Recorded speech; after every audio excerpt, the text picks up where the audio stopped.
Beautiful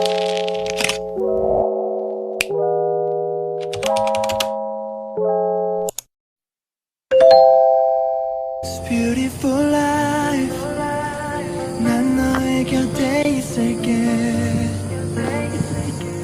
Wow, what a beautiful scenery here.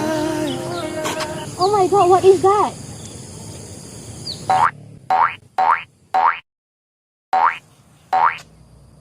Hi, I'm Bryophyte. And I am Pteridophyte. We are Plantae. Really? I didn't know there's different types of plants. You don't know? Come with us. We teach you. Assalamualaikum and hi everyone. Today we will be presenting about Plantae. Bryophyte and Pteridophyte. So enjoy! What are the unique characteristics of Plantae? So first of all, they have multicellular eukaryotes. Second, they are autotroph, which means that they can produce their own food. Third, the food storage is starch. And lastly, cellulose is the main component of their cell wall. How did plants evolve? It is believed that plants evolved from green algae. This is due to all of them having chlorophyll A, B, and carotenoids. They also store reserve food such as starch, and lastly, their cell wall is made up of cellulose. How can plants adapt living on land? First of all, they have vascular tissue, and this is important for their water and nutrient support. Second, they have waxy cuticle, and this is to prevent desiccation, or more known as evaporation, the loss of water. Third is to protect the reproductive structure. Without a protected reproductive structure, the embryo cannot grow and turn into a plant or a tree. And lastly, the leaves have stomata for gaseous exchange and to prevent water loss.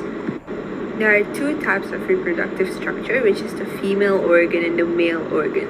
So for the female organ, it is known as the archegonia, and the male organ is known as the antheridia. Alternation generation. What is that? It is basically the life cycle of plants which alternate between multicellular haploid stage and multicellular diploid stage. There are two types of generation, which are haploid generation and diploid generation. What is haploid generation? It is basically the gametophyte generation that gives rise to haploid male and female gametes by mitosis. And diploid generation is the sporophyte generation that gives rise to the haploid spores by meiosis. What's the difference between gametophyte and sporophyte? For diploid sporophyte, they have sporangium. Within sporangium, diploid cells, called sporocytes, undergo meiosis and form haploid spores. Haploid spores divide mitotically and grow into multicellular haploid gametophytes. For haploid gametophyte, they produce the haploid male and female gametes by mitosis. Male and female gametes undergo fertilization to form diploid zygote, and the zygote divide mitotically to produce a multicellular diploid sporophyte. How do we classify plants? So in this case, we are dividing them into two, which are non-vascular plants and vascular plants. So for non-vascular plants, we have bryophytes, and the examples right there. For vascular plants, we have two more types, which are seedless plants and seed plants. So for seedless plants, we have pteridophytes, and for seed, we have gymnosperms and angiosperms. Today I will talk about bryophytes. First of all, the unique characteristic of bryophytes. Bryophyte typically found in moist environment because it needs watery medium for both asexual and sexual reproduction. In asexual reproduction, dispersal of gemma from gemma cup needs watery medium or raindrop. For sexual reproduction, flagellated sperm cell need watery medium to swim to archegonia. This is the example. Plants also do not have true roots, stem and leaves. Most of the bryophytes grow close to the ground, and it is supported by rhizode. By rhizode, the function of rhizode to anchor the bryophytes to substratum and do not play a primary role in water and mineral absorption because lacks of specialized conducting cells. Other than that, bryophyte also small or lowy growing plants because it is lack of vascular tissue. For your information, vascular tissue is needed in order to grow in larger size, and some of bryophytes have specialized conducting cells to transport water and organic compounds, include the cell walls, lack of lignin. Bryophyte consists of two parts for reproductive, which are sporophyte and gametophyte. Sporophytes are smaller in size and short-lived. Also, it depends on gametophyte for nutrient and water. For gametophyte are large in size and long-lived, and it is able to carry out photosynthesis. Haploid gametophyte produce the gametangium, and haploid gametes are produced and developed within gametangium. This is the example of the structure.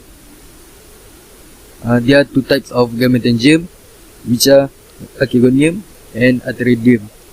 For archegonium, it is a female gametangium. It produces an egg cell, or we call it as oosphere.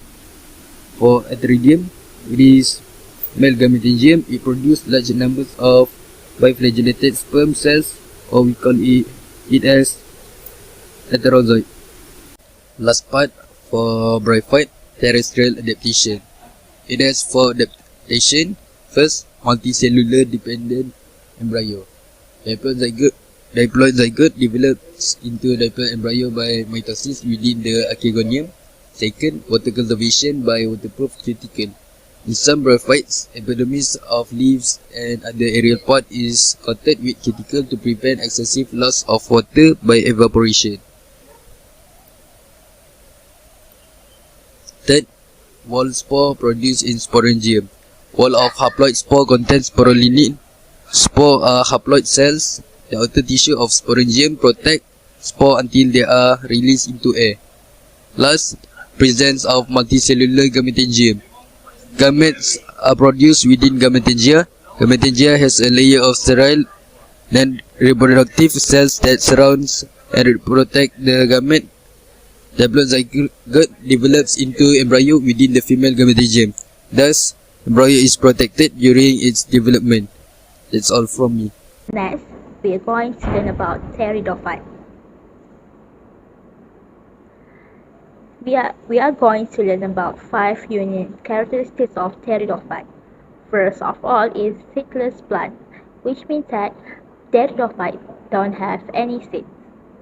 Next is Pteridophyte is type of vascular plant, which means that they have a phloem and xylem to transport water, nutrients, and minerals, as well as to give a mechanical support. Pteridophytes, in other hand, only contain a simple vascular tissue, since their vascular tissue is not well developed. The third one is alternations of generations. The life cycle of Pteridophyte then exhibits alternations of generations. Because of their size is large and long life, the dominant generation is a sporophyte. In other hand, gametophyte is small in size and free living. This example of dominant sporophyte, which are ferns, lycopodium. The example of gametophyte is Protalus. Unlike Bryophyte, Pteridophyte has two roots, stem and leaf. For example, Pteridophyte have adventitious roots. The cuticle of leaves of Pteridophyte is waterproof. Lastly is reproductions. Pteridophyte spray spores to carry out sexual reproductions. Watery environments are essential for fertilization. For instance, vegetated sperm cells must travel through a watery coating to reach the egg cells. Next, we have two types of Pteridophyte based on the productions of spore. Firstly is homosporous, which has one type of sporangium that produces one type of spore. The next one is heterosporous, which is have two types of sporangia that produce two types of spore. Here you can see the difference between homosporous spore productions and heterosporous spore productions. Of Pteridophytes, there are two types. One is known as phylum Lycopodium and the second one is known as phylum Pteridophyta. In phylum Lycopodium, there are two species, which are Lycopodium species and Selaginella species. While in phylum Pteridophyta, there is one species known as Bryophyte species. Features that you will notice in a phylum Lycopodium plant. It has roots, stems, and small leaves. It also has a branching rhizome, leafy stem, and its reproductive structure shaped as a club. They are also most commonly known as club mosses and ground pines. The differences that you'll notice between a Selaginella species and a Lycopodium species is that the Selaginella species is a heterosporous plant, meaning it will produce two spores, which are known as microspore and megaspore, in the strobilus. As for the Lycopodium species, it's a homosporous plant, meaning it will produce one spore only.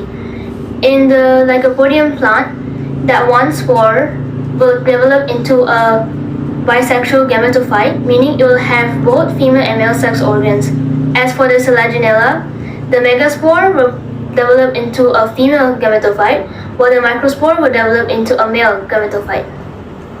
In the Lycopodium, there is a strobilus that carries a group of sporophylls, and sporophylls are modified leaves that are meant to carry the sporangia. They also have microphylls, which are small spine-shaped leaves. As for the Selaginella species, the microsporangium contains the developing male gametophyte, while the megasporangium contains the developing female gametophyte. On the left diagram, it shows the locations of the megaspore, the megasporangium, the microspore, and the microsporangium. On the diagram on the right shows the life cycle of the Selaginella species. As for the Bryophyte species, they are terrestrial plants and their fronds grow upwards. The fronds are also known as megaphylls. They are attached to the rhizome and they develop from cold leaf buds. They are also divided into pinnae, and the pinnae are divided into subdivisions known as pinnules. The roots, they are always fibrous, and the stems are always underground. As for the gametophytes of a Bryophyte, there are two parts which are known as prothallus and rhizoids. Prothallus is a green, heart-shaped photosynthetic structure, and it's produced in the archegonia and the antheridia on its underside. The rhizoid is to anchor down the prothallus to the soil. Source is a group of sporangia and it's located on the underside of the fronds. As for the sporangium, it's an organ that will produce the spores and is also multicellular. The spores are only released when the sporangium is punctured. Differences between the phyta and the Pteridophytes is that the phylum Lycopodium has small scaly leaves known as sporophylls, while for the phylum Pteridophyta, it has fronds, also known as pinnae, and those pinnae are divided into small leaflets known as pinnules. The sporangia on the phylum Lycopodium are grouped together on a sporophyll, forming a strobilus. As for the phylum Pteridophyta, a cluster of sporangia, also known as sori, are located at the back of the sporophylls. The gametophyte body on the phylum Lycopodium has no chlorophyll, but for the phylum Pteridophyta, it has chlorophyll. That's all from us. Thank you for listening.